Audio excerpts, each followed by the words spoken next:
Gen Z रो जुग आरंभ हो गला कहीं आ अटकई पारिबे नहीं। जेनजी वर्तमान दायित्व नहीं गले।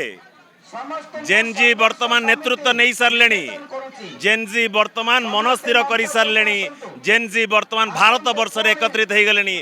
जेनजी वर्तमान ओडिशा राज्य रे वर्तमान संगठित हेले एकत्रित हेले। अपारग सरकार विरुद्ध रे जेतेबेले सिस्टम फेल हो जाइछि, जेतेबेले मुखिया अपारग रही जेनजी वर्तमान दायित्व नहीं सारी ठिकणा बाट देखा ठिकणा रास्ता देखा आपको ठीक बाटे चलैवा कहीं समाज को देश को राज्य को क्षति पहुँचेबार कौन सरकार अधिकार नहीं। भविष्य पीढ़ी सुंदर भविष्य उज्जवल भविष्य गढ़ी तोलिबा ए सरकार दायित्व रही। तेणुक छात्र समाज युव समाज जेनजी आज दायित्व नहीं सारी। जदि सरकार आज शिक्षा मंत्री इस्तीफा न दियंती, जदि न दियंती ए राज्यव्यापी जेनजी आंदोलन आउरी व्यापीब आउरी जोरदार से हम।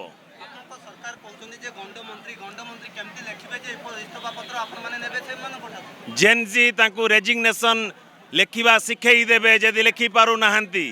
जेनजी को आगरे असंभव आउ किछि नुह भारत वर्ष को देखै दैचंती सबु किछि संभव। आज आज ओडिशार जेनजी आज एकत्रित होती। जदि राज्य सरकार मुंड न नुए आज ए आंदोलन रे आज दाबी न माने जेनजी तांको सबक शिखई देबे। सारा राज्य रे प्रत्येक गाँव रे प्रत्येक साई रे प्रत्येक गाँ दांडी रे एकत्रित होवाकू लागिलेनी वर्तमान जेनजी।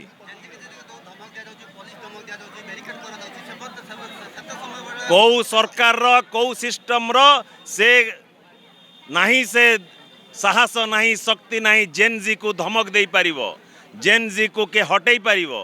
जेनजी संगे मुकाबला करिवा पई को सरकार रो सेति की शक्ति नहीं। सर आपन कंट्रोल रो बन्या अछि मुख्यमंत्री दिल्ली रे रहथने 21 जन एमपी रहथिला बेले सेमाने दिल्ली रो बैठक करथि लोक एठी पूरा आपनकर माने सिस्टम भीतर हलचल। ये लज्जा लागुची बन्या समय रे राज्य रो मुख्यमंत्री जाई दिल्ली रे बसुचंती। घरर मुरबी ए अंचल रो मुखिया राज्य रो जेतेबेले लोकंकर जेतेबेले असुविधा पड़िचंती, जेतेबेले विपद माड़ी आसी राज्यर मुखिया दौड़ी पड़े दिल्ली को निजर चौकी बंचेबा पाई। ये चिंताजनक विषय आकु केबे क्षमा करा जाई परिबो नाही। ओडिशावासी आकु क्षमा करिवे नाही। स्ट्रैटेजी तयारी होबा कथा बन्या पाई जो लोकंकर पाई सेमति मॉडल हो आपनकर होल्टमा हो सेमति बड़ा प्रस्तुति देखा गला नै। राज्य सरकार पर दोस्ती पाई लोकंकर भाई होना जाउची बा खाद्य ठिपार पहुंच पानी 200 ग्राम कुटा दिया जाउची कोन 7 दिन बंची परिबे सरकार। आपण देखिबे चारियाडे वर्तमान हाहाकार। सुखिला खाद्य नाही, रंधा खाद्य नाही, पशु मानक पाई गो खाद्य नाही, आपण मेडिकल टीम पहुँची पारु नाही। ये जो अव्यवस्था देखा देइछि घर भांगी गलानी पॉलिथिन टे पहुँची पारु नाही। ये सिस्टम फेलियर आज हेइछि। जो जीरो कैजुअलिटी नवीन पट्टनायक समय थिला, जो प्रिपेयर्डनेस थिला गोटे आज नेचुरल कैलामिटी को मुकाबला करिबा पई नवीन पट्टनायक नेतृत्व रे आज सारा विश्व यूनाइटेड नेशन टू आरंभ करी प्रत्येक राज्य से मॉडल को किभली भाव में फॉलो करूथिले।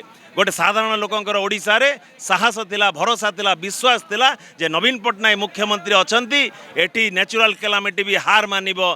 प्रत्येक जीवन आम पाई मूल्यवान, प्रत्येक जीवन को सुरक्षित रखिदेले, जनजीवन को एवं संपत्ति को सुरक्षित रखिदेले। किंतु आजिर सरकार आज से भरोसा तुटी जाइए साधारण लोक उपरे। एटी विपद माड़ी आसी राज्य रे, राज्यर मुख्यमंत्री जाइए दिल्ली रे बसुचंती।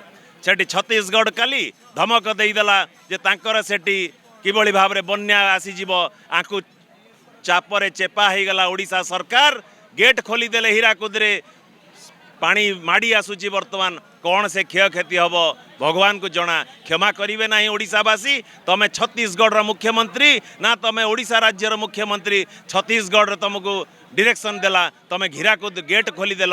आको ओडिशावासी सबू देखुचंती, आको क्षमा करिवे नाही।